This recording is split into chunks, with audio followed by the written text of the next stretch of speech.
Our coach, the schedule has not gotten easier from week to week. What's it been like here the last month, and now with Duke in front of you here this week? It's almost like championship weekend every weekend, but all good. It makes you better. We've learned a lot from playing good teams, especially early in the season, which hopefully is helping us correct some of the mistakes that we've made and help us be a better lacrosse team week in, week out. What does it say about your team? Certainly after Maryland and Virginia, they were able to turn it around and go win at Hopkins. Yeah, our guys, they've been through a lot. We've got some seniors, juniors out there that experienced last year's season and made it to the championship game, and they'd like to have a chance to get back to those games again. Now, we certainly know how the title game went last year. How do you deal with a Brandon Fowler at face-off here this week? It's not easy. He's terrific. The scarier part of it was that North Carolina did better than he did last week, and they're still on our schedule too. But he's excellent, as we've seen in the past, and we have to make sure that we're very efficient in all other aspects of our game. John, how much do you go over shot selection? I mean, you guys are shooting almost 40% this year. Do you talk about it a lot or not really? Well, it kind of depends on the goalie. We want our guys to shoot where they should shoot in relationship to the goal, what angle they're at. The last few goalies, we've noted some tendencies, whether we'd rather shoot high or low or to the offside. And again, they're a pretty experienced group offensively, a group that adapts pretty well.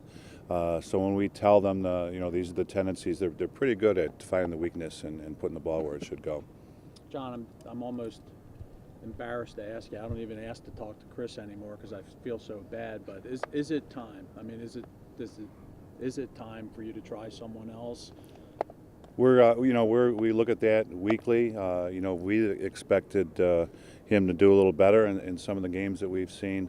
And frankly, he's got to get it done here. We do need to use some other people, and it's very difficult because it's hard to put somebody in when another person's already taken 6, 8, 10 face-offs, and very hard for them to get in the groove. And they got to get a feel for how the officials are blowing the whistle.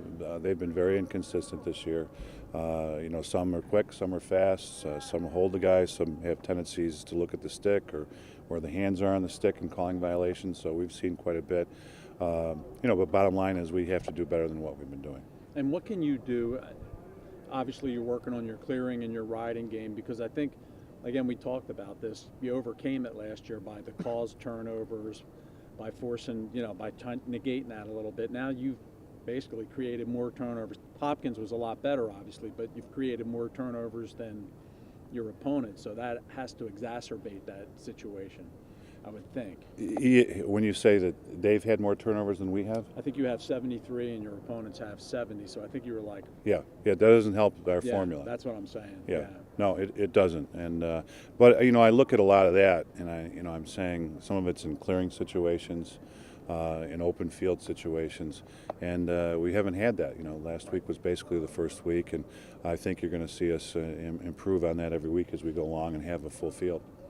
John, that answer to Dave, does that mean you've decided to use somebody else against Duke, or it's in the thought process?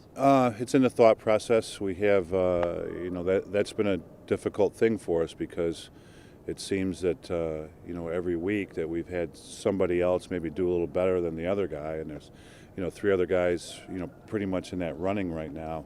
We have the option of using a pole or two, and then other guys that can go on the face-off, but more for defensive purposes.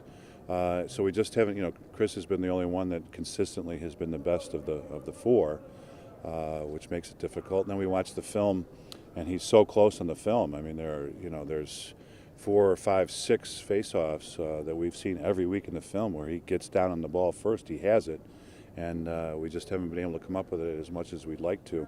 And in fairness, a couple of our wings have missed ground balls. We had a missed ground ball. He gets one out last week, and we miss it, and their pole picks it up and goes down and scores. So that we've just, it's just been difficult. When we win it, we still having good success winning it. So, we're looking at all options. Is DeMarco an option, or he's going to redshirt? No, he's certainly an option, and we've looked at some technique, tried to fix some things with those guys, and he's definitely an option. John, this offense is scary good when you think about that you've probably had the ball, I'm going to guess 40% of the time compared to 60 just on the face-off numbers, but it might even be worse than that. Right. And yet you're averaging 13.6 goals a game. I mean, Yeah.